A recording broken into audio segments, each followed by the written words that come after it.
Hello and welcome to the 28th episode of the Extreme Sports Performance Podcast.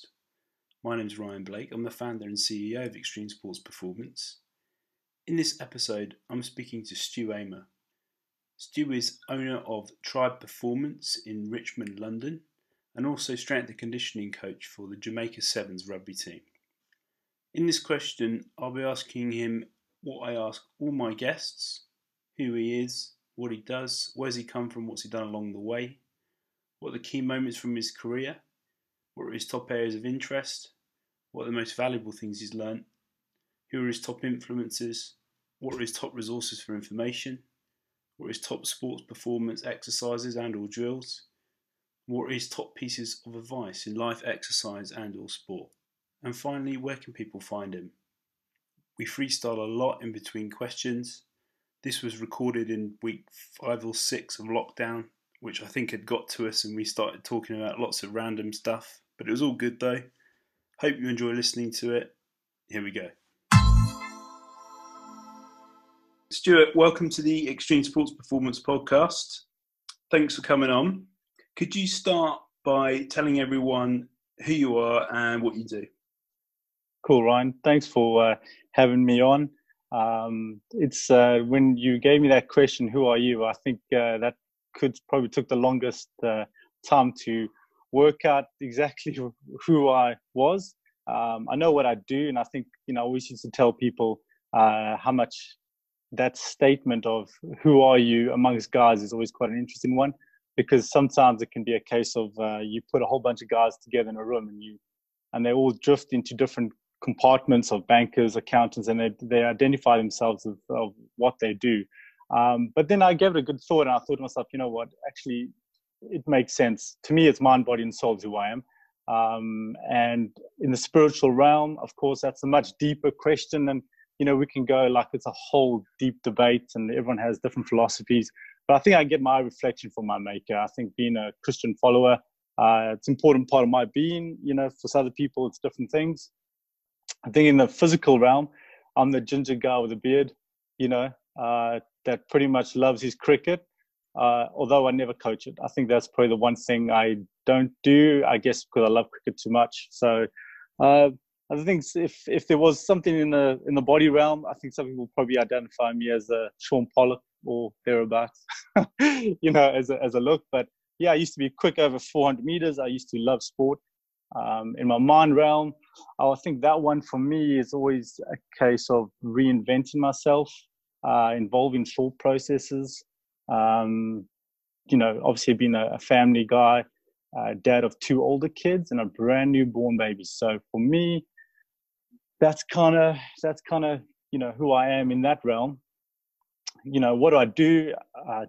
Sometimes I think I do too much, and I'm trying to minimize it. But I've been an S&C coach. You're always looking for a door, an opportunity, and I think sometimes that can be my downfall as well. But at the moment, I run Tribe Performance. It's based in Richmond, in a squash court. I also do a bit of S&C for Grasshoppers, which is a lower league rugby club, which I totally adore. Part-time, lecturer with obviously the Brendan Chaplin. That's how I met you, Ryan.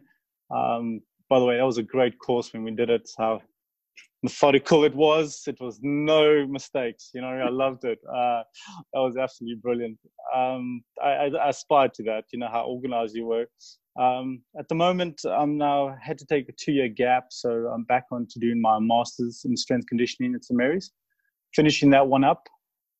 Looking forward to that. And then finally, my favorite job out of the lot is the Jamaican Sevens, which I, cherish and don't take lightly at all.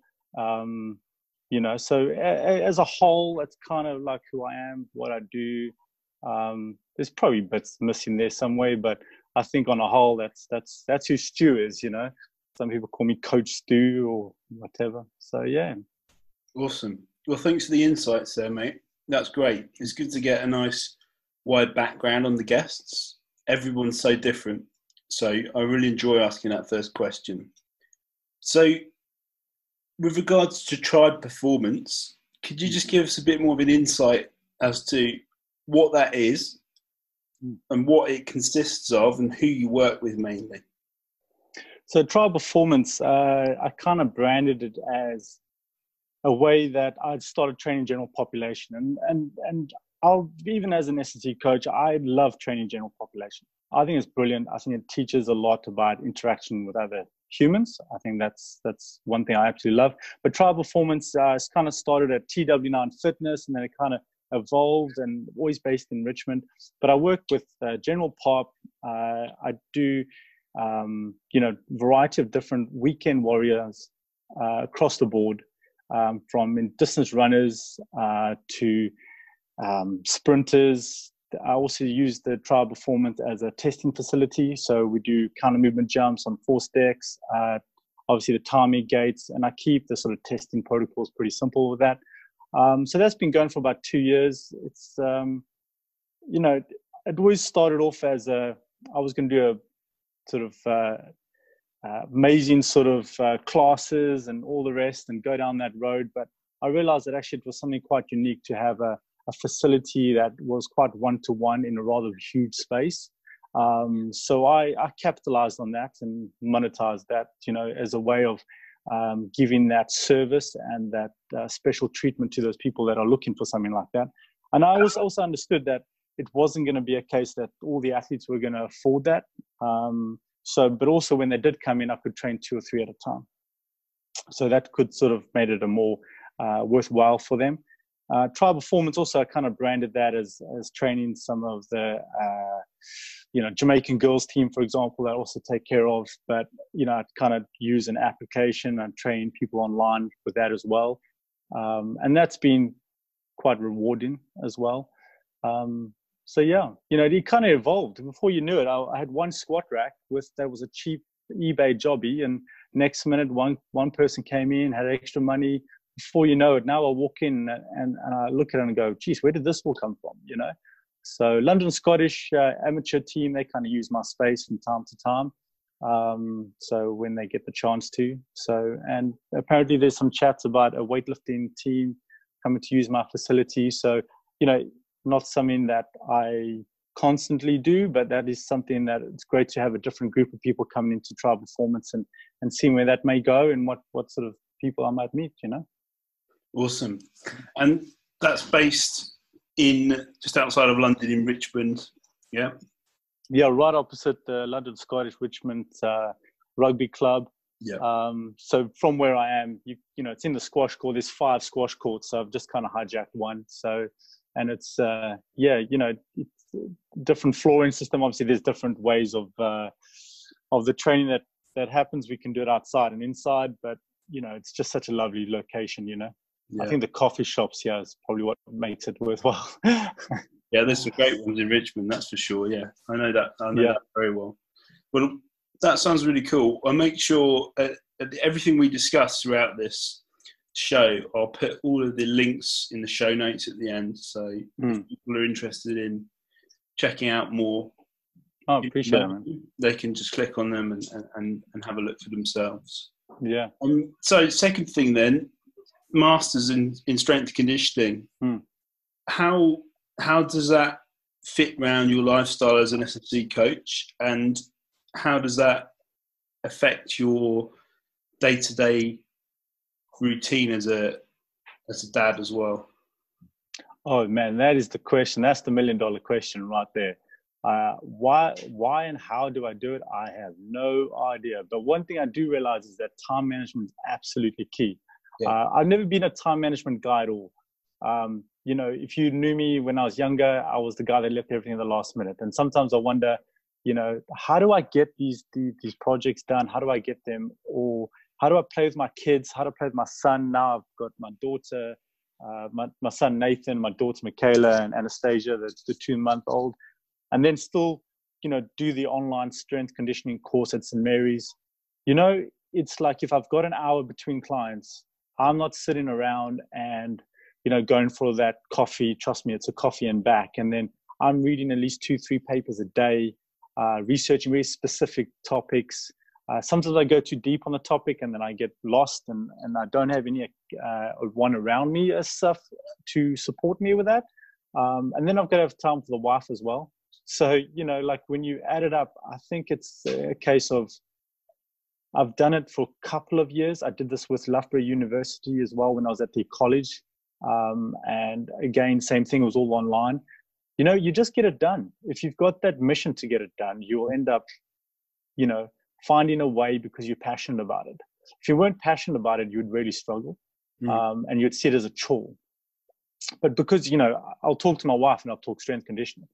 And it's like, oh, sorry, I'll, you know, how's the kids? You know, I found this great thing. You must see this metric. It's brilliant. I think I've solved the puzzle. No, I haven't. But in that moment, I did. And in my world, if I asked anyone else, I did solve the puzzle. And when you talk to other professionals, they realize, no, that's been around for years. You've just only known that now. Oh, shame, you know, but that's okay. That's part of the journey for me, you know. But I don't ever neglect my kids. So, you know, if my son says I want to play cricket, trust me, I'm out there playing cricket with him. You know, before you know it, I've worn him out and then I'm back to doing my work again, you know. So I somehow make a life balance, and there's no, like, I don't have a formula, you know, it's just passion. I think that to me is key. I get that. I think everyone, no matter what they do in life, is busy, and you just have to make it work. Like, I had a really interesting conversation with Pete Atkinson, who used to be the head of performance at Italy Rugby. He's now going to be the head of performance for Wasps whenever the season starts back up. But he's a friend and colleague I've known for a long time, working at the English Institute of Sport in Bisham Abbey, and with England cricket as well. And he said the most important thing he's ever learned was, because I caught up with him, I hadn't seen him for a long time, but I caught up with him in Treviso middle of last year, and he just had his second kid. And he said, look, the most important thing I've realised since I last saw you is you just work it out. Whatever it is that needs to be done, whether it's in performance with athletes or whether it's with your family, and being so busy or taking on extra study or whatever it is, you just work it out and you get it done. So I completely understand what you mean by that. Also, a support of your family as well. I think, you know, like that wouldn't have happened if my wife was, say, for example, you know, not very supportive, then I think I would be more struggling through that. And I think you're right. You know, how much times in the day we actually waste, I think, is probably quite a lot, right? So if you had to wake up that hour earlier, do what you need to do. If you did stuff in the morning and you don't train at 4 o'clock, you train early in the morning and you're still getting your training in, you still got your kids finish school at 3. You've already done your research. You're not now starting to do your work, you know. Some of the evening times, half an hour here, half an hour there, half an hour on your phone when you're at the coffee shop. Boy, I think I learned more like that. I've found that, and this is a question I want to come on to ask you a bit more about in a minute, but I've found during lockdown that I've probably ended up doing more in a day than I would do if we weren't in it. The routine I had before was a lot different to the routine that I've got now. And if I am well energized and feeling productive, I can get so much more done. And I think a lot of that's to do with not actually having to be in a specific place. Yes. It's having to be in it's having to stay in one place. It's giving me so much more time, because that commuting time or traveling time to wherever I need to be before, it's not necessary anymore. It's great. But what I'm also finding is, because I'm doing more in a day, like, you know, work, studying, reading, training, I'm actually a lot more tired at like the end of it. Like, it's Friday today, and I'm absolutely knackered. I'm never usually as tired by Friday, but when I look back on the week, and there've been some long days of work and study and some hard training sessions, and I'm thinking, well, normally I wouldn't really have time to do all this. So it kind of makes sense. Totally. Do you know what I mean by that? Yeah, I do. You know, like coming to work 40 minutes, bang, that's gone. Yeah. And I know how romantic that sounds. Like, oh yeah, I'll travel 40 minutes. I'm going to get this clip, and I'm going to listen to this, and I'm going to study through the radio. Remember all that sort of concept? It doesn't happen. You just slog your way to work, slog your way back, and it's a waste of time. And then stepping out around London, I think it's quite a challenge. You know, everywhere it's going to be 20 minutes. So, you know, for me, I've noticed that it'd be a chore that I'd have to do at home. I'll be like, gosh, that only took 5 minutes. I swear that would have taken longer. It would have, because you would have had to drive home to then do the chore. So that's why the chore felt so long. I mean, my son and I were pulling out a tree, tearing down the shed like every other household in the lockdown. I was starting to build myself a barbecue for those that are South Africans, a braai space with my son as a place. We fixed the pool. I decked out the gym. You know, we have this gym that was already there before the lockdown. You know, behind that, I cleaned it all up. got so bored, I even cleaned up next door neighbor's junk. Hired a 12-yard skip and a 10-yard skip and filled it to the rim, cut the lawn. You know, man, we were doing everything. And that took a week. Yeah. That would have taken years. Yeah. There's no way. It's like the romantic idea of like over the weekend, I'll just do this and this, and felt like I did a lot. In this 1 week, I could not believe the accomplishment level that was achieved. And of course, you know, the wife was very happy, and, you know, it makes me think who actually, you know, when it comes to this particular bug, you know, as females have definitely won that one in terms of all the guys doing housework, right? So, you know, but, you know, even that being said, you know, I built a woodwork bench for my son. Like, I would never build a woodwork bench. I'd be something that, like, oh, son, one day as your father, I'd love to spend time and we'll teach you woodwork. I built him a bench out of a bit of here and a bit of there. It looks like a beautiful bench. We painted it white. You know, got him a vase, taught him some woodwork, you know, teaching my daughter, although sadly, you know, I don't teach her sewing, the wife does, but she's learning stuff that maybe we ask ourselves, why are we living in London? Why aren't we living in the countryside? It's exactly the same, you know, and it beggars the choice of like, but this is where the vibe is. This is where the work is. And I think with today's age, after this, everything going online, I think it'll be a lot more people might be migrating in a different direction. Maybe not everyone's going to be migrating to the city, you know. Certain companies might say, well, you can do that from home. But I just also pray that, you know, training is not always going to be conducted by Zoom. I don't know if you've experienced that. I don't know if you've been doing that. It's not fun. It's not interactive, you know. You're not like in the space in the moment. I think the lockdown's thrown like positive and negatives at me personally, as I'm sure it has for other people. And the positive side of things are if as I said before, if you're focused, organised and energised, ready to go, you can get a lot of stuff done in a day that you probably wouldn't normally get done if you had to commute or travel somewhere like you normally do. But there are, you know, quite other few negatives. Like I found like mental health's taken a bit of a dip. It's very difficult to be isolated to one place for so long. Probably the longest time I've ever had to stay in one place that I can remember, to be honest. That's difficult. And again, you can tire yourself out without realising it. Like as you're saying, sorting out the garden, building the gym, and sorting out the barbecue and stuff. Like you just work like a robot, because there's not really a time scale to have to adhere to. So you can overcook yourself or over rev it slightly. But coming back to your point about training, it's a strange one, because probably about 50% of my time usually is spent in person coaching, like multi-sport athletes, various different levels, and 50% of it is spent online coaching prior to lockdown for athletes and clients in different countries. So for them, it's not really anything different.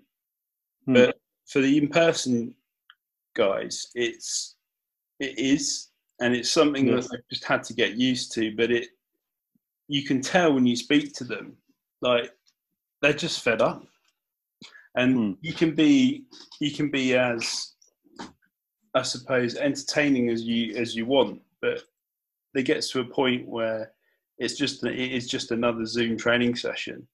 And it's getting the work done, but it's just nowhere near the same as it is. Nowhere near the same. Or in a performance environment, is it, or on a pitch? Totally.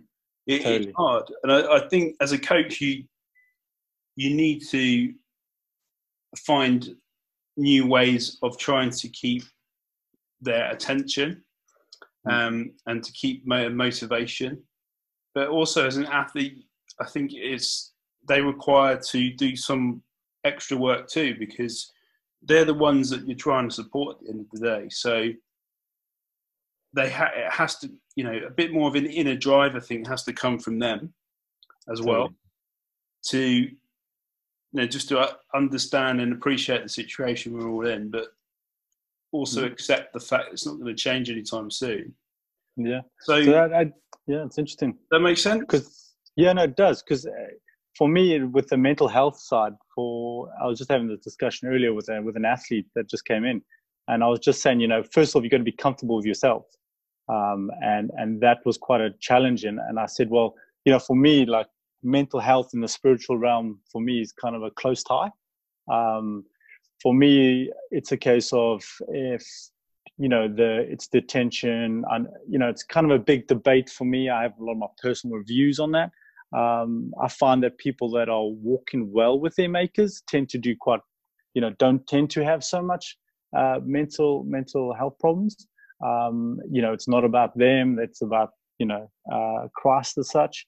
And when they take the focus off themselves, I find that it does sort of self-resolve itself. For me, that's a different entity, and like, I have my own personal experiences with that. Certainly as a young child, I coming from South Africa, mother passing away at 10 years old, having to upkeep myself quite quickly. There was definitely many, and I found that the closer walk I had, the better I was. When I wasn't walking close to my maker, it ended up being a case of I was going through a lot of dips and troughs. So then it quickly identified for me as growing up to being a man, it's like, right, I see where I need to get my identity from. I need to understand that although I'm doing something in life, the focus shouldn't just be on me and getting the glory for it. So I think for that side, we're having that discussion, and for me, it's an interesting one. It's something that no one really wants to pick up on that side, because, like I said in the beginning, mind, body, and soul, right? So if one of them is unaligned, well, guess what? It's pretty much the other one too. But that's a big debate, isn't it? It's a big discussion, that one, and of course, it can be quite upsetting in certain realms when you're talking about that.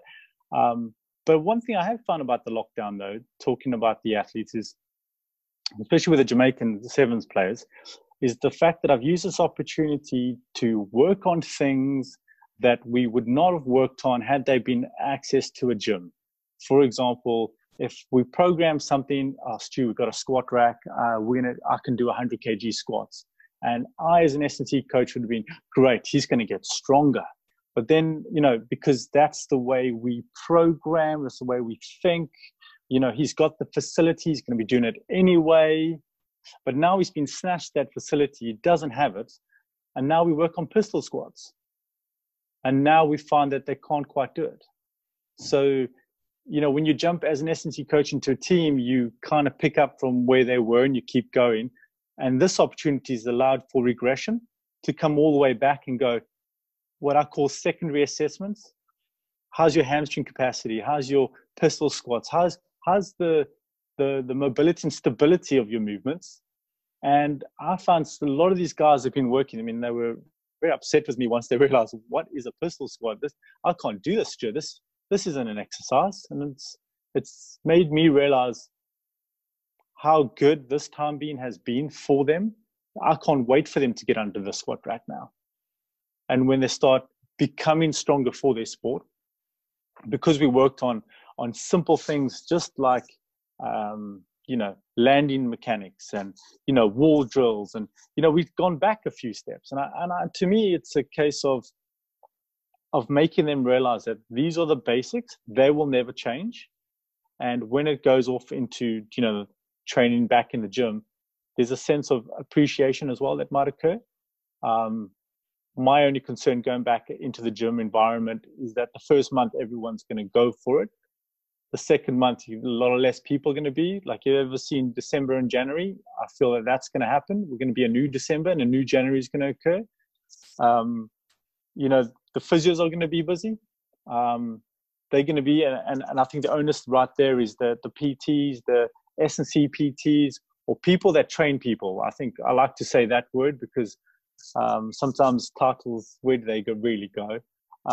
If you're training people in the gym and you're not busy, now's the time to help. Because you're going to guarantee there's going to be guys going, well, lockdown's over. I used to lift 100 kgs. I'm back on it. Now, I'm not saying that's going to happen to everyone, but there are going to be people. I'd be more impressed with people coming back in the gym doing a pistol squat off a box. I'll be like, you're on a journey. I want to come talk to you. You must be training with someone. Is Ryan training you? Betty is, because that's progression. The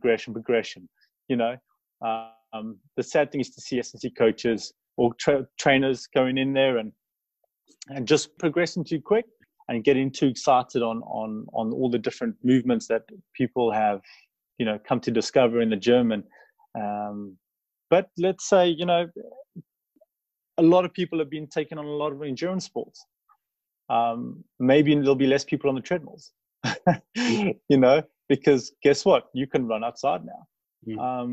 So if you can run outside, so which gym are you going to? It could be a next question as well, So maybe you'll be spending more time, doing different weight training that you've discovered, body weight training. So you might then become strong enough to do just light dumbbells, for example, because you've been doing body weight training for a while.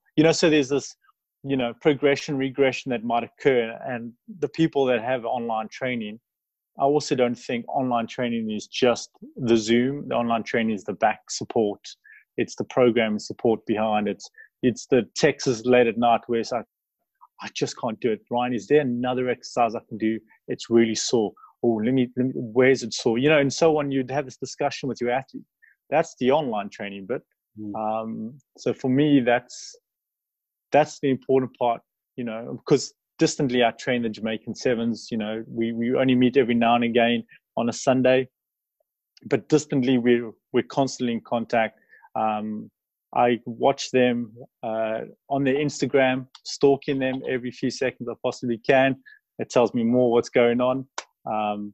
But we've been spending a lot of time using an app, Train Aerobic, which I find affordable, cheap, gets the job done, gives a video description, brilliant, and then it's about responding to those questions and texts about different ways of approaching it. And I've always said, being adaptable, guys, be creative in your training, as well as, executing what you can, so that's always been an inspiration. And since when I was working for Ghana, I never got more inspired by people that have had nothing, that do end up training much more improved technique because their emphasis isn't on the fancy equipment. So they were using brakes from cars as weights. But the squat rack's not even and the floor's not even. Yet when you watch him squat, it's absolutely perfect. And you're like, how, why, when, what are we doing, When you look at country setups of the fastest athletes in the world, they tend to not all have everything. And it always made, and when I started my S&C journey, I always started off at a rugby club, King's Rugby Club, with a friend of mine called Boris.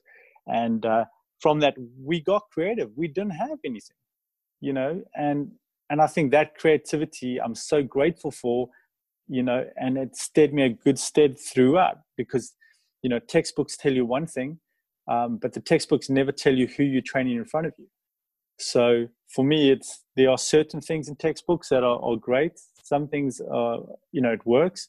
Other times, who you've got in front of you is completely different and might not apply. So you've got to be, for me, that creative. Use lots of common sense, which during this time it's certainly a stretch to people's common sense imagination. Trying to be 2 meters apart. And I've invented a new game, by the way, 2 meters apart tag rugby. It's a long pole with a tennis ball at the end. And my son was playing that in the park, throwing sticks at another boy, and they're playing, dodge me. And I'm like, that's rugby. Well, what else? How more confusing do you want to do by just being constraint-based training, teaching games for understanding, all these fantastic things, and it's just a bloody stick? So then it got me thinking, well, put a stick and a ball on, and if I touch you with a ball, it's that famous kid game called It. Guess what? They probably be, running around, touching each other, like getting that hit on the back. So we had to make different rules, like you can only hit the back. The problem was that my son tried to reach for me and got me clipped on the hamstring. And I was like, yeah, maybe it's not for kids. Maybe I need to reinvent this, Sure. But still, I think I've seen more kids climb trees. Yeah. The playgrounds are closed. Great. Like, good on. Like, I can't believe you want to climb a tree. Let me show you. No, you know how to climb a tree. I never taught you how to climb a tree. It's instinctive. So the laziness of play gyms, although they're good, gosh, the kids in the park are so much more friendly with each other. I haven't heard any crying of children. Like, you haven't heard, siblings, moaning at each other, playing in the park together, brother and sister, or sister, brother, So I think there's been a lot more good things.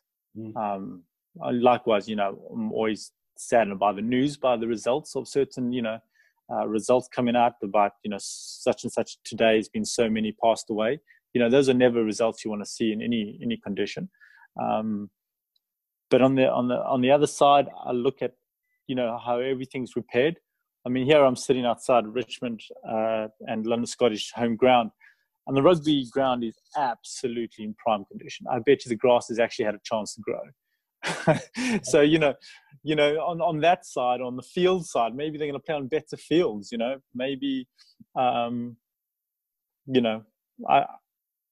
must admit, I'm looking at this going, I kind of like where we are now with the lockdown. Yeah. I don't really want everything to open up because it's just right now. Bit of social interaction, 2 meters apart, we can all get on. I don't know if I would be quite ready if everyone came back into Richmond, right? There'd be no space to walk.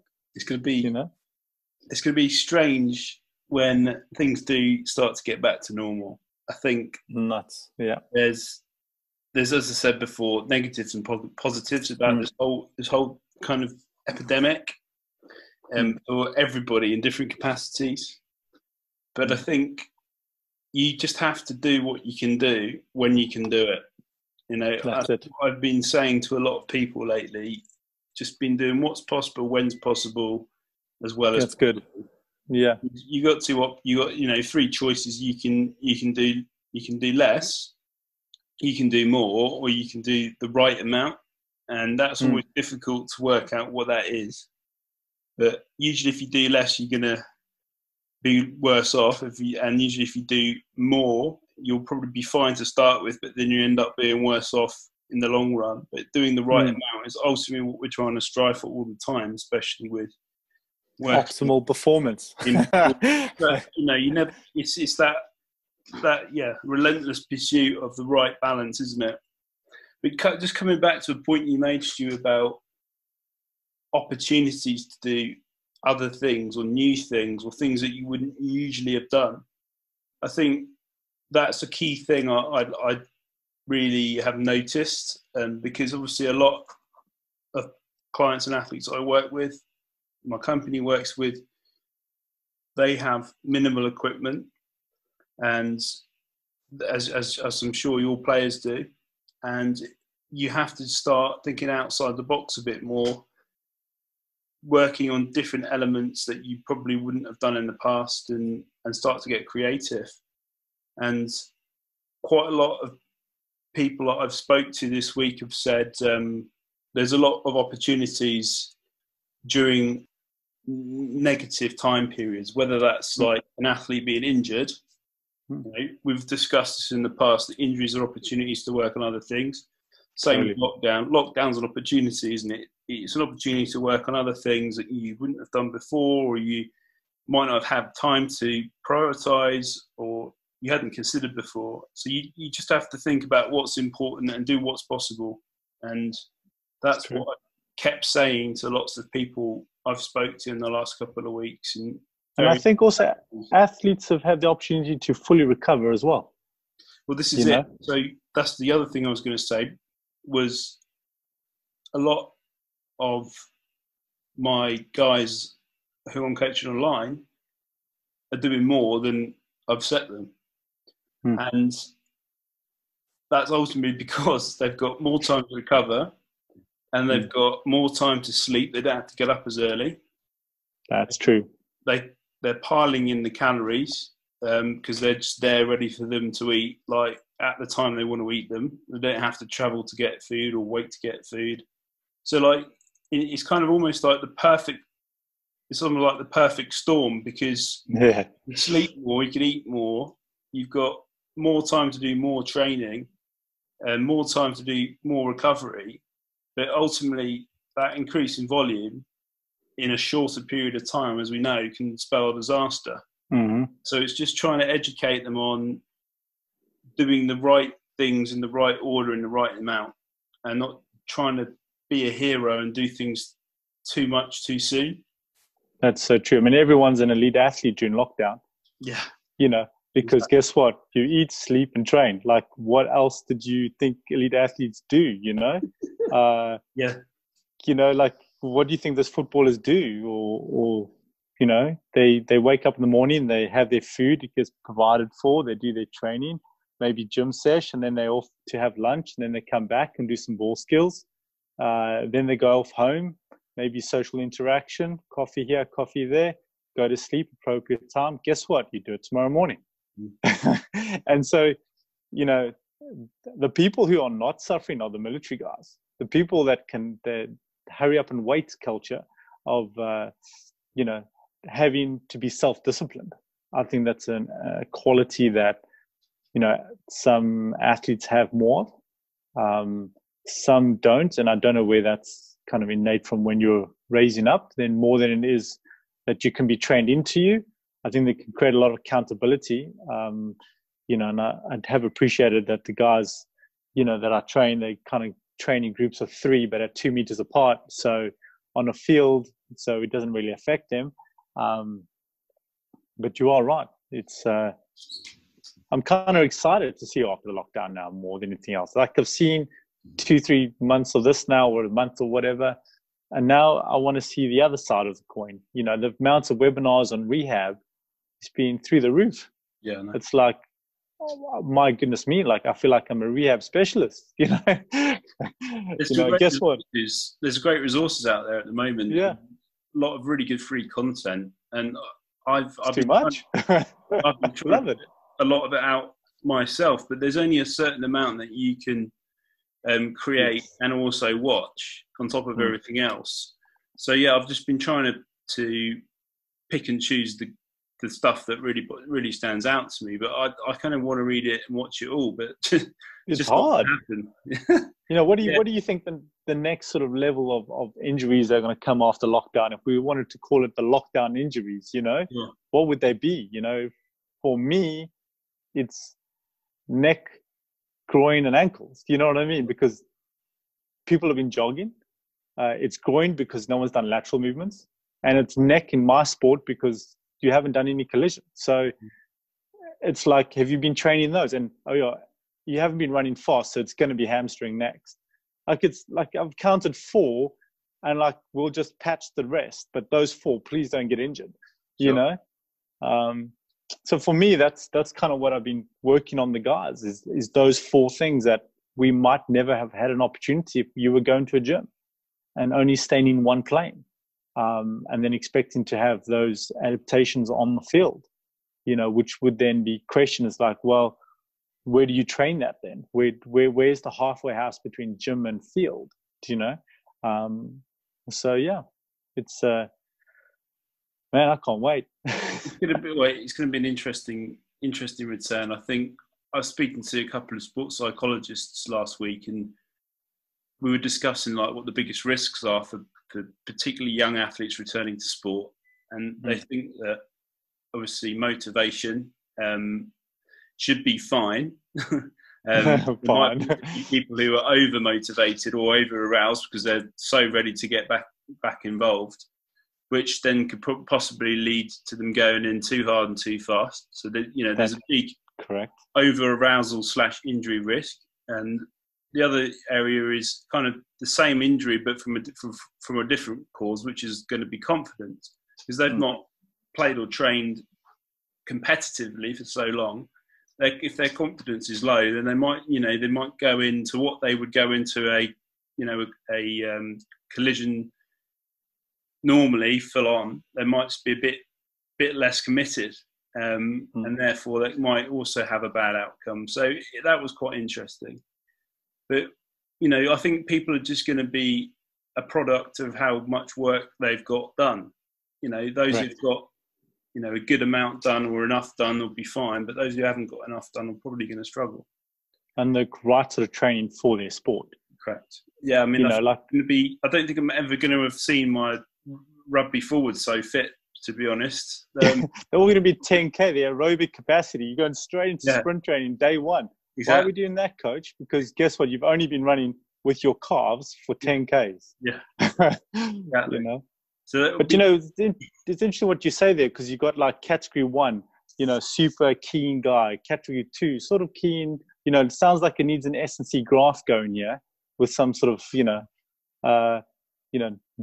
X and Y axis here, 4 categories: motivated, sort of motivated, needs motivation, unmotivated, and all the sort of realms of a return to play with other people, should we call it? And those other people, could you imagine them on the first training session? I'm contemplating on the first rugby training session, whether it be with Jamaica, whether it be with Grasshoppers, just stand and talk to each other. Like just from a distance, just say hi.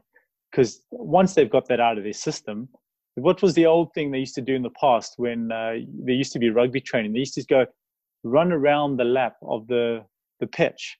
That used to be the old sort of warm-up protocol. And what's interesting is that was more used for talk it out, and when you come back, we can start. And I can see that in kids as well. A great way to sort of calm them down before actually train them and such.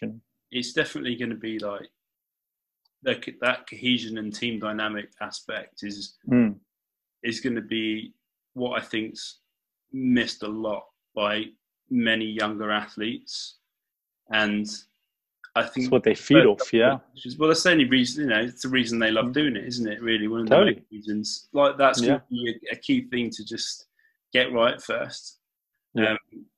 Because once they've got that out the way, as you said, once they've got it out their system, and elite athletes too, then their focus is going to be better. I think if you come back in a bit too hard, fast and serious, and they've not, seen each other for so long, I think if there's a risk they could lose their focus, and then stuff can start going ping and pop, which you don't want. That's right. Yeah. Stu, I'm going to go into a couple of quick fire questions, but more specific about S&C, because I promised you I'd keep you through an hour max. No worries. I'll go over that. Not like we're short of time at the moment. Plenty of time. Like, what is time? What day is it, Ryan? I don't even know. But it got probably like the 3rd week of lockdown, and I literally started not knowing what the day was. I didn't need to. It's strange, isn't it? How you just I love it. Just to start not to care. So I'm going to ask all the questions that I'd usually ask, because I think we've talked about some pretty cool stuff already, and that's probably one of the longest podcasts, like intro / oh no! It's great. Yeah, you're gonna edit this. I should have had a coffee. I would have gone for 3 hours. No, I told you I shouldn't have had that. Exactly. I told you I should have had that second coffee. So, what would you say that as an S&C coach, you've got like the 3 key moments have been from your career up to date? 3 sort of key areas. What is from the career perspective? Yeah. So are there things that don't you have to necessarily give three? What would you say are the key moments from your career from when you started up till now? I think one of them for me was when I was one of the main ones when I was Ghana national team, and I was training them. We arrived at Ghana, trained them in this stadium, and started to realize that they don't have much, but they have passion, they have desire. That struck me quite a lot because I realized how lucky we were in the UK with all the bits and pieces of equipment in life. That was definitely one of the highlights. The other one is when we played against Jamaica versus Canada in the qualifiers 2019, where we came second, and we missed our chance to go to the Olympic qualifiers. That was, again, building up towards that was quite a defining moment. Also one of the funniest things is working with Tristan when SimSpark came and did a review about the course, and he turned around and said to me, "Don't worry, Stu, they're not here to monitor you. They're here to monitor the course." And so I felt sort of relaxed and calm about it, and delivered the section of course that he wanted me to do, and loaded to find out actually they were assessing me. And I'm like, Tristan, you knew it. Yeah. But that was defining because I had to talk in front of personal trainers for the first time, and that was my first time doing it. Also the most defining moment is having the opportunity of coaching my first team at King's Rugby Club. That was very different to me because the culture of rugby in South Africa and the culture of rugby in the UK was so different. I quickly learned that people are enjoying their rugby here in a way that they finish work and they're here to play as a part-time, where in South Africa, everyone enjoys playing rugby. It's never a chore, So for me, that was a bit of a cultural shock. But mainly in strength conditioning, it's a case of having the coaches around me that have come and gone, the head coaches, the S&C coaches, the league coaches that were helping me out. They would impart some of their wisdom and knowledge. I would move on and they would move on, and we keep in contact. And I would have, those defining moments, those small bits and pieces I found much more interesting. Half of the stuff that I've learned as an S&C coach has come from a coffee shop. It doesn't sound so, wow, I kind of took the usual routes of life and went to uni, got a job, and moved my way up the ladder. And that's how the script was meant to go. But it ended up becoming short meetings, sharing ideas. For example, I was with a Rite for a while, and they were having the Lyceums, and we were networking as S&T coaches. And that was a great opportunity to meet other coaches and experience, networking with them and having to share some what I've been through and what they've been through. And I've walked away all the time going, I've just learned something new today, and it wasn't in a textbook. But that being said, they've also pushed me to places where you need to go and read this because you don't know that. I was like, what? And so, yeah, defining moments, I think they happen more often than not. Just when I sit down and when you count your blessings and name them one by one, and if I did it like that, I'd probably be filling your time with another 3 hours of chat, So that every day for me is, there's a key moment that I think, oh right, yeah, that makes sense. Light bulb. Or ding. Yeah, I'll probably do that next time. Or most of them are based around, "Oh, Ryan, you idiot! What do you think? Why did you do that? What were you thinking?" But it's a key moment because it's something that sticks with you, and it helps you become better and develop. Totally. But they're really interesting answers, and I think just going back to that one about being assessed when you were tutoring. I think if Tristan had said, yeah, they're here to assess you, rather than, they're not here to assess you, they're just here to assess the course. I think your response behaviour would be different. 100%. Of the pressure put on you. So I think that's, even though it's a bit sneaky, love the I think sneaky. it's a great tactic, isn't it? Because that's sometimes what you need to do as a coach is not lie or bend the truth, but reshape the context in a way that's best for the outcome. Yeah. And that's a good case in point there. I was being coached without even realizing it. There we go. Coach. Doesn't happen. What's the so what would you say, salesmen that get what would you say are currently your top areas of interest as a coach at the moment? What things are you spending more time reading about, doing, implementing into your training? Well, at the moment, I'm because I'm having to do my research this year for my dissertation for St. Mary's. I've gone through many routes of reading about circadian rhythms, and because obviously rugby sevens, they're traveling around the world and so on. So it's an understanding of what they need to eat, sleep prior to training. I've been researching a lot about repeat sprint ability from Ernie Reimer, for example, where I love what he did there with the power endurance athletes when they're running 6 times 30-meter sprints. You can determine what sort of athlete you have in front of you. I think that for me has been really important, kind of researching that and researching the maximal speed,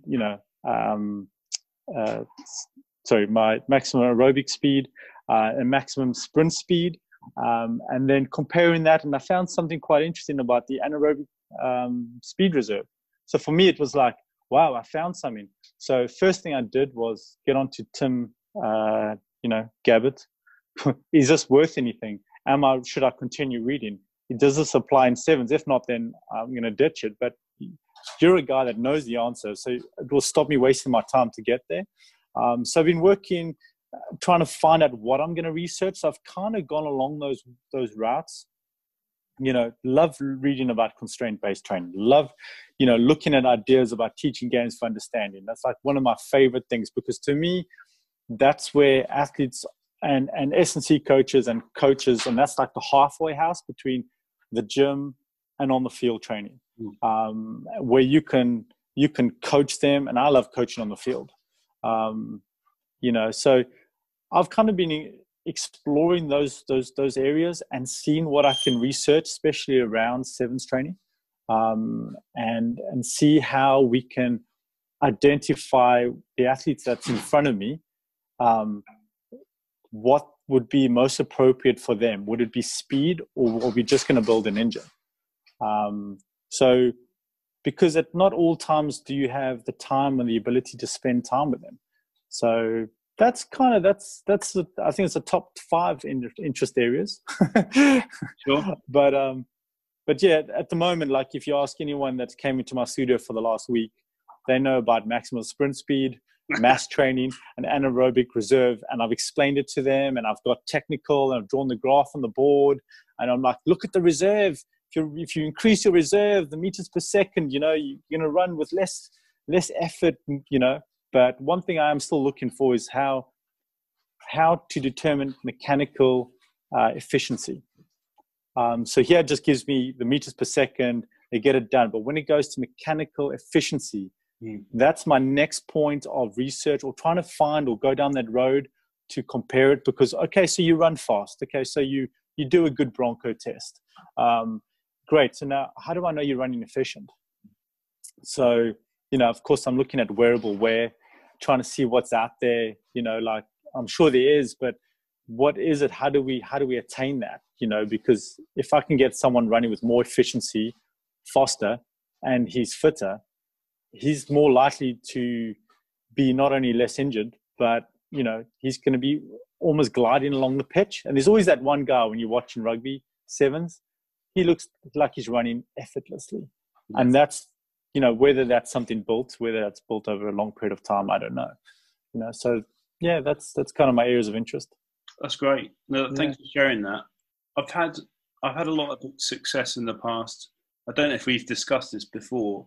When it comes to running efficiency of high-speed video analysis, yes, from an acceleration point of view, and also running between 30 and 40 meters at maximum pace, and filming from the side and the front, and breaking down all of the different kind of components. And I find that's quite useful. It's quite time consuming, but if you have a small squad, for instance, a squad of sevens players, it's definitely worth doing. It's definitely worth the time investment.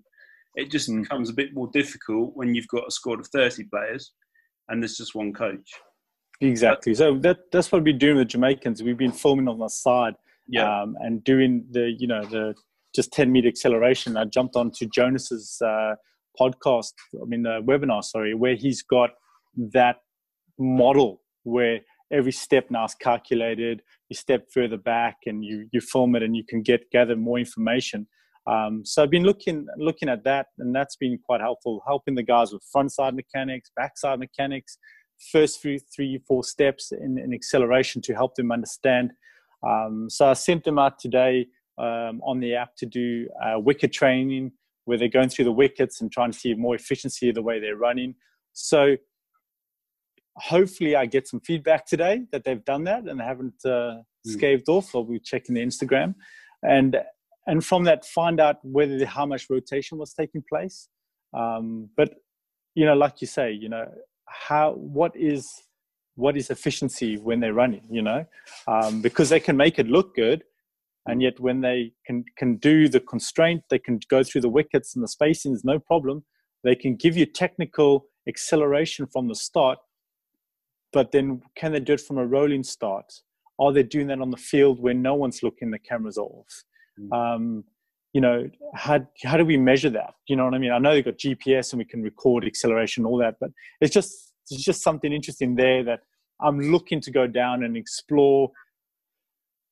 Only because if I can stop people from being rehabbed, then surely I must be doing my job. If you can get people to run fast and use less energy and run faster more often without getting injured, great. I mean, that's the gold standard, isn't it? And I think there's so many different pieces to that puzzle in so many different sports. Massively. Particularly in sevens, that you're spending a very high amount of your time running pretty damn quick. Whereas, union game, as we all know, is a little bit different. So yeah, that's really interesting, Stu. Let me know how you get on with that, because I think sevens is probably going to be the first type of rugby that my guys are going to be playing next. Unfortunately, it doesn't look like there's going to be much of union happening this year, which is sad. But there's no union. There's no union now that there's just the Premiership and the Championship. Half of them are going part-time. So, it's going to be part-time athletes and then suddenly Premiership. So even 15s and out, it does make me worry about, how sevens is stealing other sports athletes from track and field. And can I say basketball? And we have a football player in the squad, and, they can see space.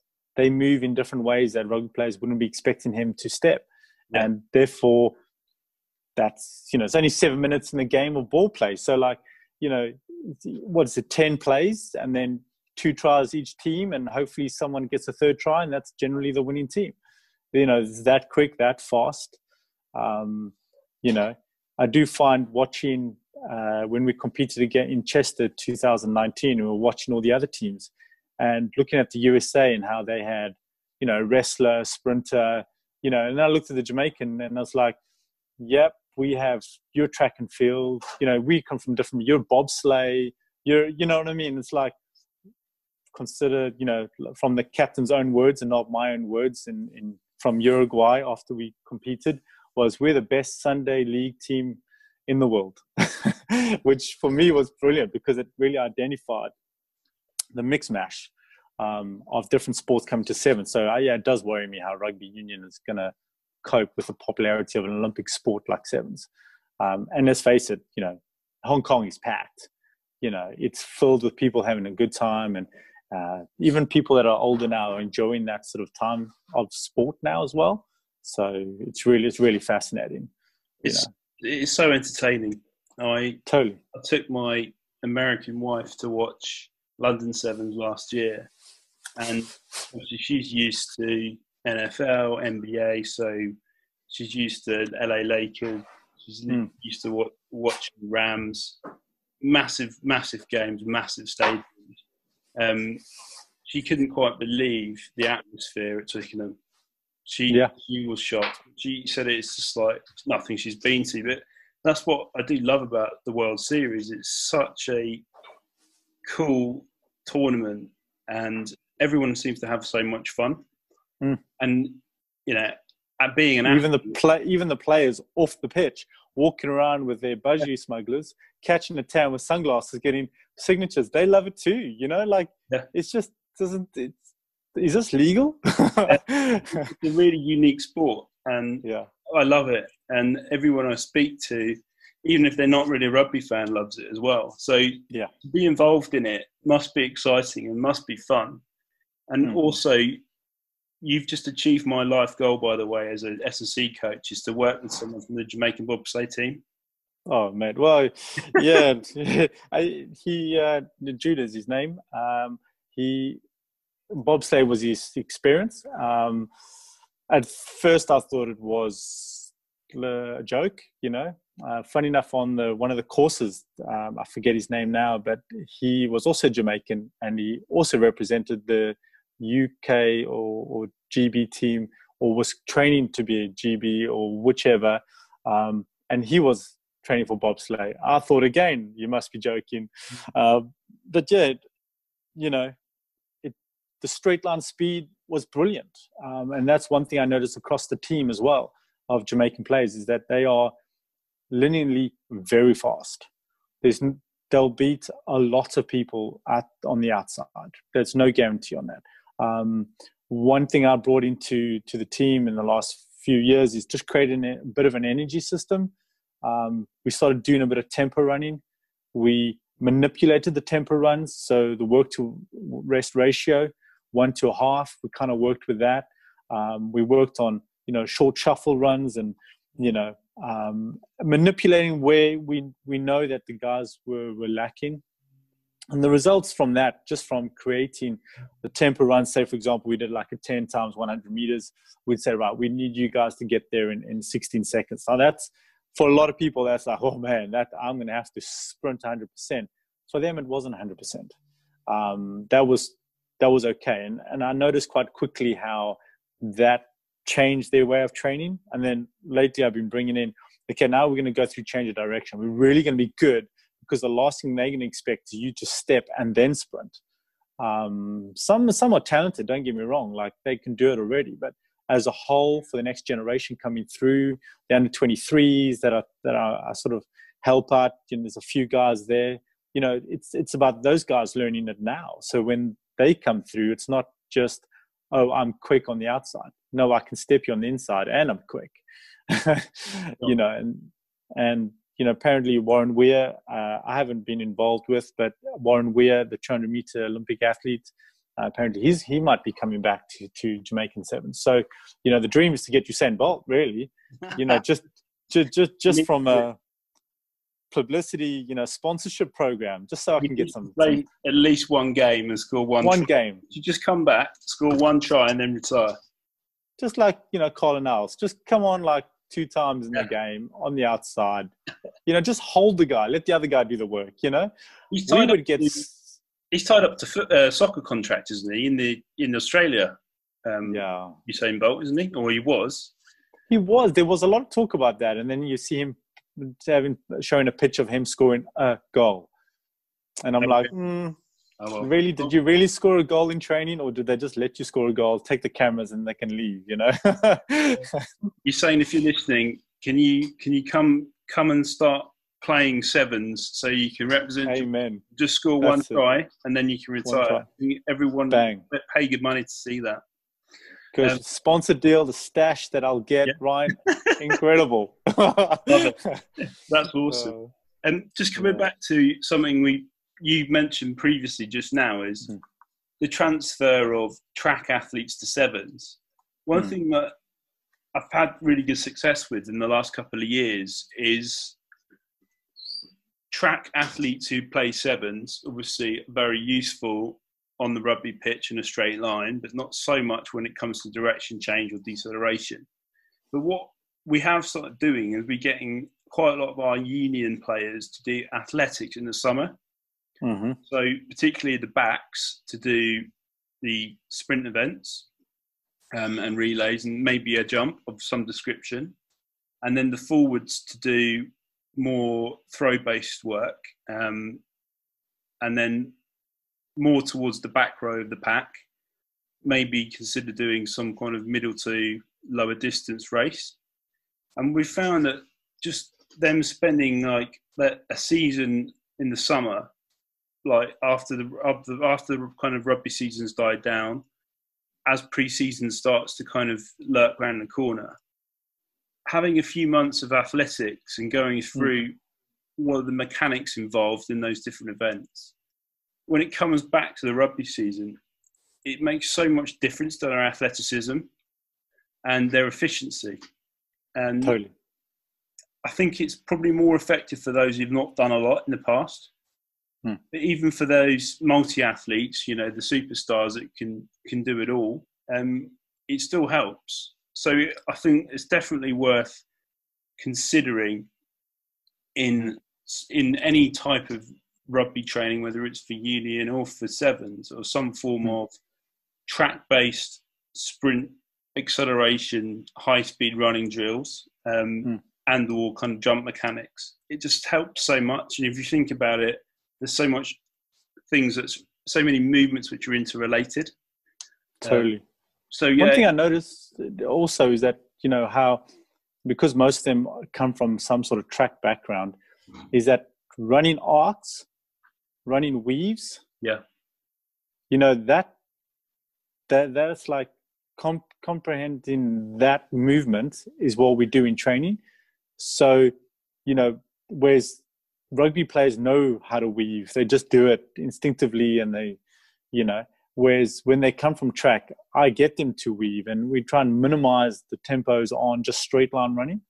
Then we increase it and so on, and then that builds up step, and the rolling starts to acceleration. That I noticed was a big change. Another insight in something that I learned during this lockdown, something from Sam Portland, was obviously a sprint coach, sub-maximal sprint training, running 10 meters as slow and as efficient as possible. And I found that, and I experimented that with the guys as well. And I found that was quite helpful, because it made them realize that they've got to think of where every arm was and every foot placing and how much time they're spending on the ground. And, so he added metrics to it, but I just kind of kept it simple for that. But it just, to me, it showed like transferring rugby players to athletes to the track, and then track to rugby. It's like, if there was a way that, but then yet again in sevens, there are two positions. There are wingers and everyone else. So you get the ball, and I just want you to run a straight line. So thank you very much. Score the try. Great. 1 or 2 steps, you should be gone. If you're somewhere in the middle, I expect some good lateral movements as well as speed. Like you can understand, like the Carl Now's, the Dan Nortons, they're on the outside. They deliver that straight line speed, and they're really efficient. And maybe rugby 7 should start looking at different body positions and skills and so on, where we normally go forwards and backs. But I think in sevens, there's certainly like outside, sort of in the middle, and in the middle, Yeah, that makes sense. I think there's so much information you can get by watching people play at the highest level, especially in terms of stats, numbers, speeds, distances.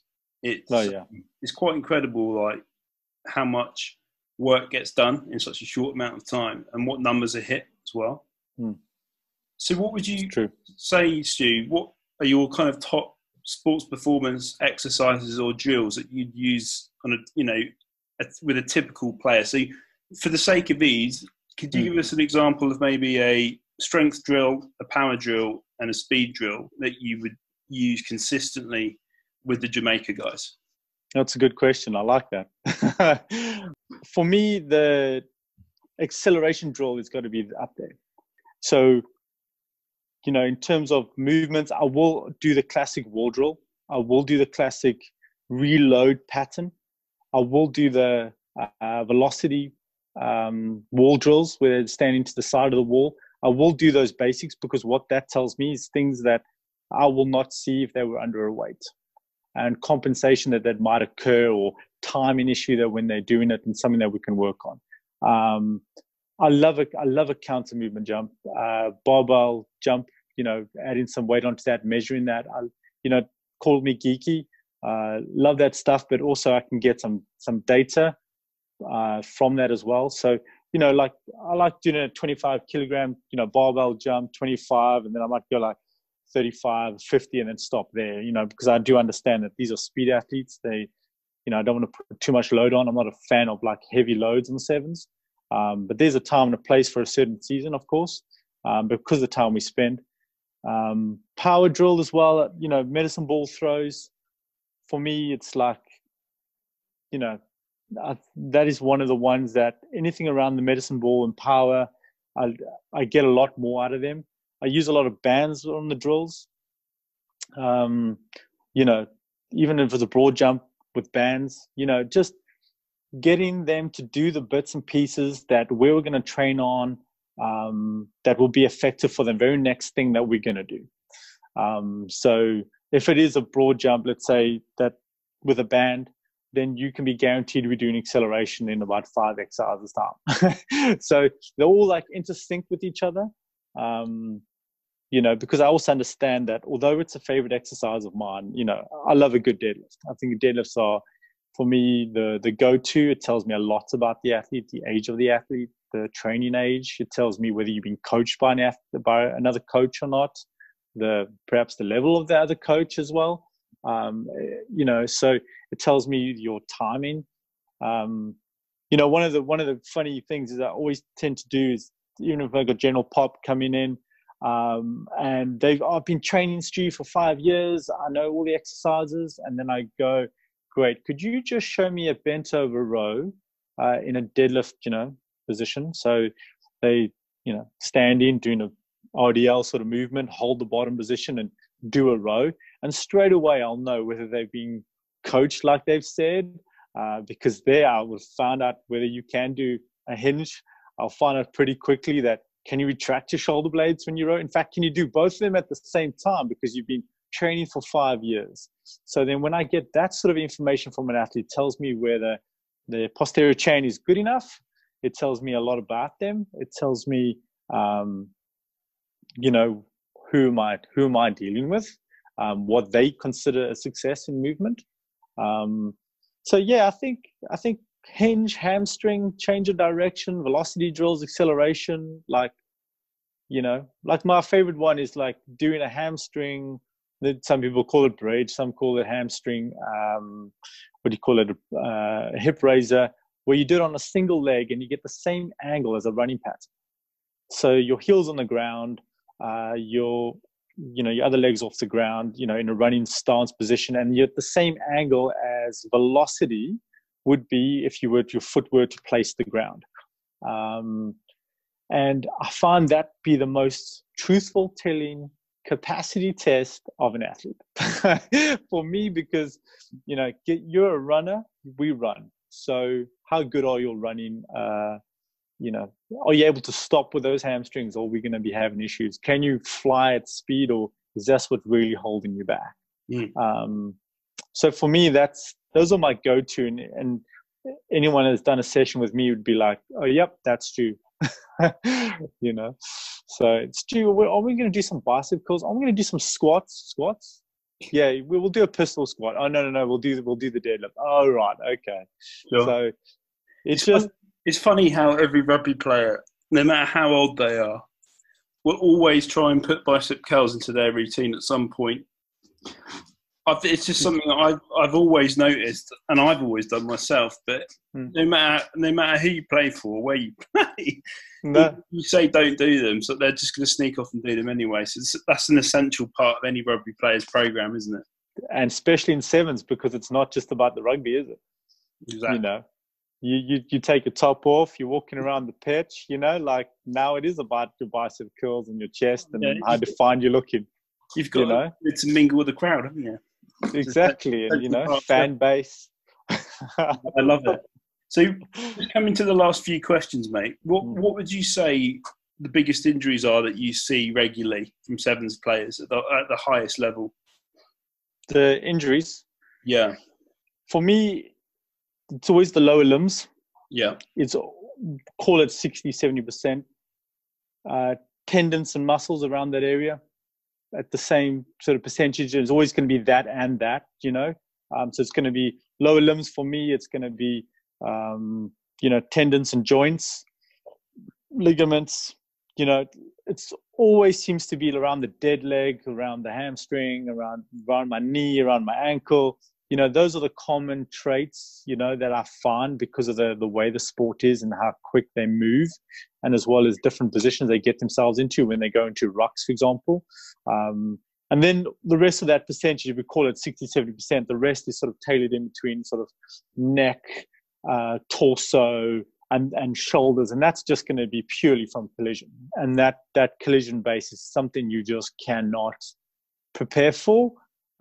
Perhaps you could have prepared for them for making them faster and fitter. So when they arrive at their destination, they have, one, enough time, two, they have enough time to be efficient in their activity. So normally they can be fast and just be falling over at the 40-meter mark, or they can be fast and ready to be executing a drill or a ruck or a tackle, and normally it's not always the guy that gets there first, but it's the guy that gets there first and that's more alert, that's more able to move his shoulders or hips in any direction, and is more balanced as an athlete at that point in time. So when I look at that sort of injury, I wonder to myself, is that something I could have prevented? Is that athlete just running to the next ruck and just slamming in and not actually being efficient, that he got there, he's decelerated really quickly, and he's ready to perform his duty in the ruck or whatever it may be. So that to me is as an injury, and it's always going to be groin because it's a lateral movement. Ankles, because not every pitch in the country is flat, and it's, we had a terrible experience in Uruguay that it was a 4G pitch on a hot summer's day, just tearing skin off. Yeah. So that was another experience. You asking, you had that? Yeah, like when we went on tour in Japan 2 years ago, it was awful. Yeah, it was just like playing on sandpaper every day. Yeah, totally. And to me, that really bugged. The way things were.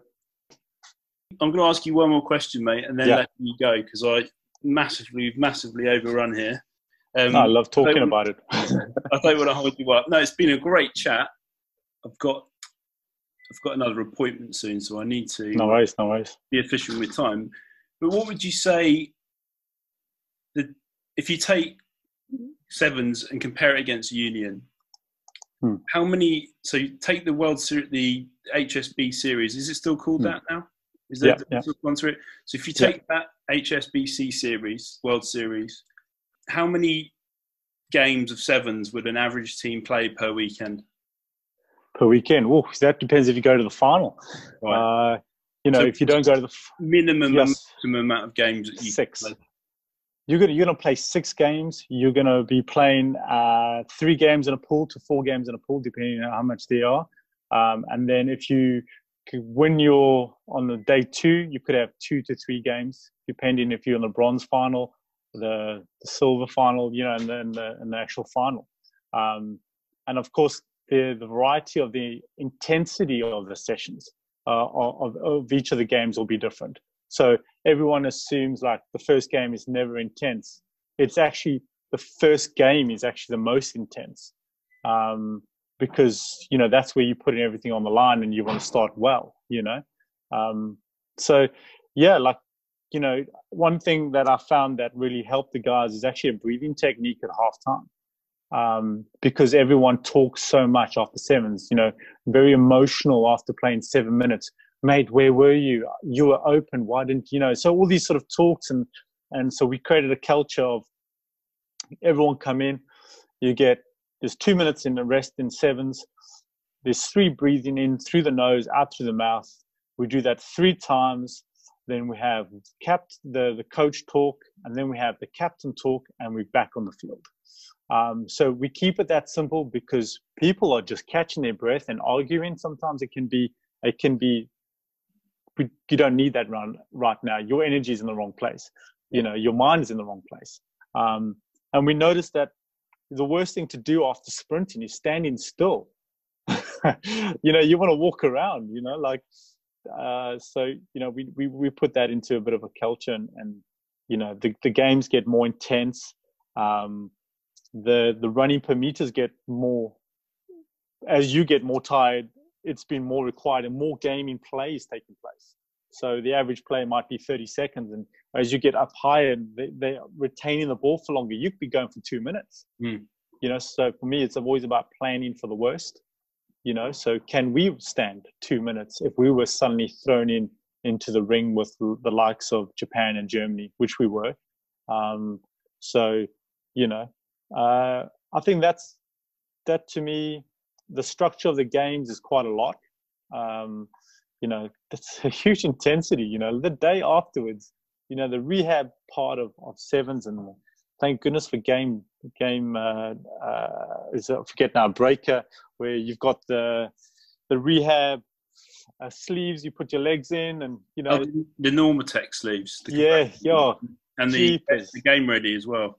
Yeah, the game ready. Sorry, my bad. Well, this is going to be the next question, Stu. So if you take a typical 80-minute game of union, which is usually every week, unless you've got a cup game middle of the week, versus how many games did you say? 6+ games of sevens on the weekend or more? What for? In a World Series tournament? Yes. Yeah. What's the biggest differences between, in terms of recovery, between an 80-minute game of union every week compared to a weekend playing of sevens at the highest level? Yeah, good point. If you're comparing the two, I think not only the running per meters is quicker, but I think the collisions are faster. I think the rate of play, the covering of distance is greater at a greater speed compared to union, where a game is only 35 minutes of ball in play, and it can happen on the other side of the field, and the work to ratio can be like 1 to, for a winger, for example, in 15 it could be 1 in 5 minutes, I'd say, almost, because he probably might not get the ball, and when he does, he's only running 10 meters, hits contact, falls to the ground, passes, and goes on again. So I think in sevens is because the amount of gaps and the space involved. I think for me, it's watching the game and seeing and comparing the two. It's the intent in which they play, and I think there's less physical pushing, so there's more time being wasted. So like in 15s, there's a case of rolling mauls, you got to play the line out.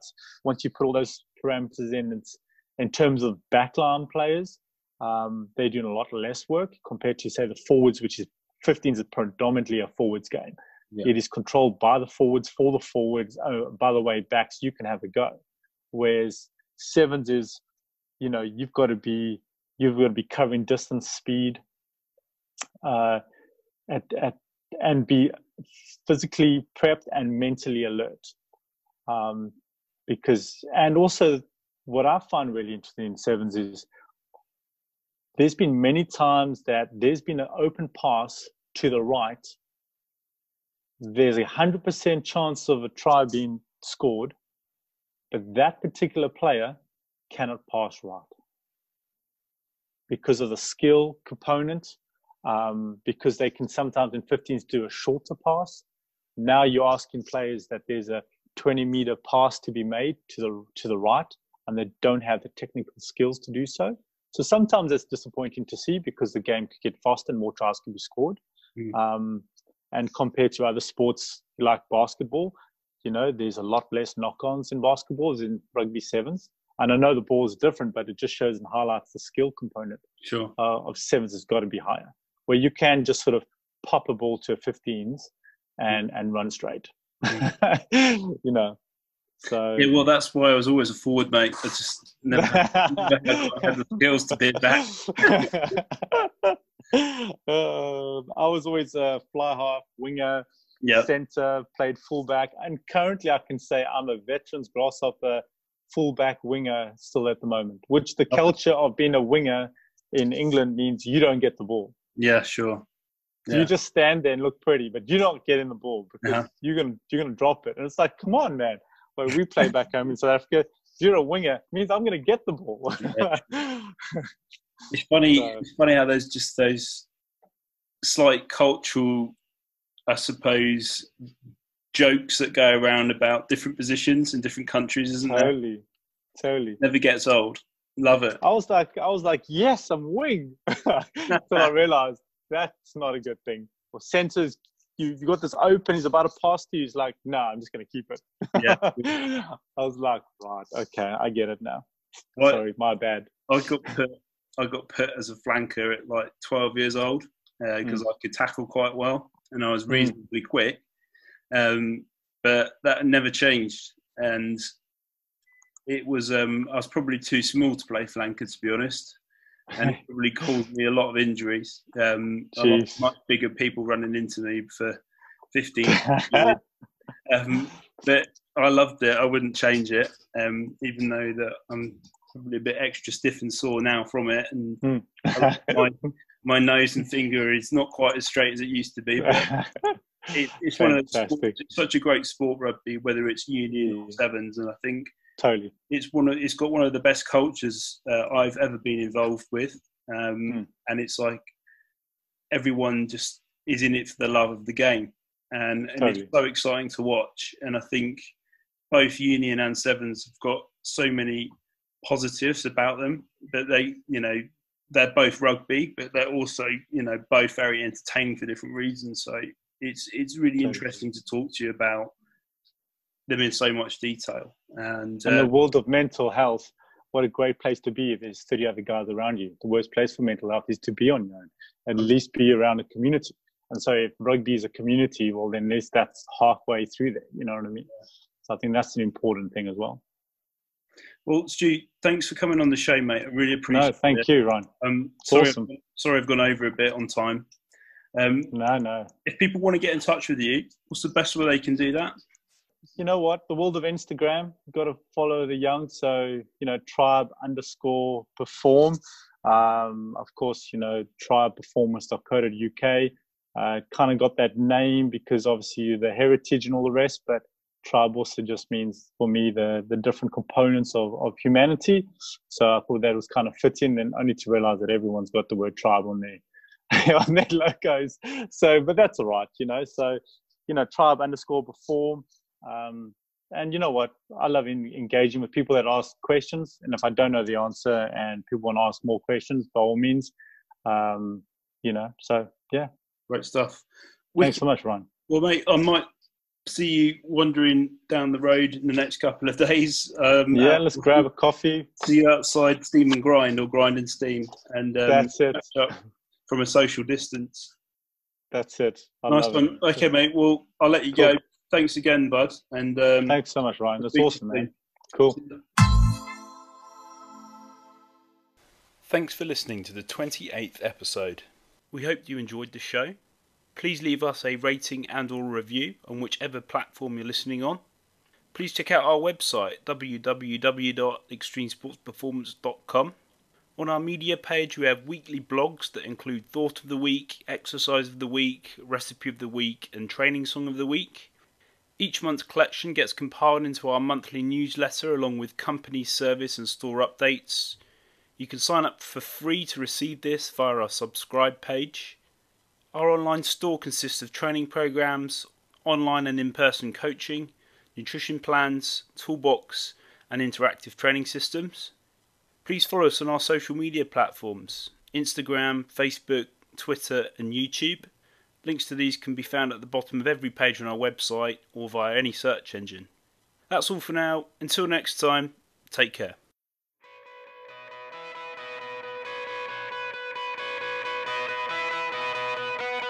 Bye.